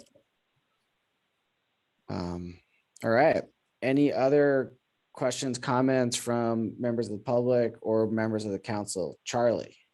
Just a real quick comment. I'm looking forward to the public engagement meetings with everybody. And just want to flag as we disseminate the information about that, especially the stuff that goes out like broadly, not the targeted ones, just being cognizant of how it's framed. I don't think it was intentional by any means, but some of the stuff that I've seen come in through like big listservs kind of frames them as being A&R is inviting folks into a process and not the full council. And so, like I said, I don't think it was intentional or anything, but I think that if we can kind of frame it more that it's the climate council convening these, and I don't know if they have a logo or not, but stick that up there. It might also help go to some of the power dynamics that Dave was talking about earlier, just trying to say that this is a more inclusive process than just one agency. So I just wanted to flag that. So thanks. Thanks, Charlie. I know that that's certainly the intent, that these are things of the council. Exactly. I don't think it So, was intentional or anything, but I think if we can do that, it would help maybe address some of those sideline concerns. yeah, awesome. Thank you. Good input. All right. Anybody else? So I think, Abby, Pat, maybe Judson and Marley, if you're willing, we'll hang on and talk about just refining the guidance to members of how to complete the task before next week. And everyone else, thank you very much and have a great weekend. Thanks, everybody. All right. Thank you all. Thanks, everybody. Thank you. Thank you, everyone. Marion, if you need to make me the host, have at it. Can you stop recording? I just made you host and I forgot. Yeah, I think we can stop. We're done with. Okay. Billy, now that you're. No, Pat does.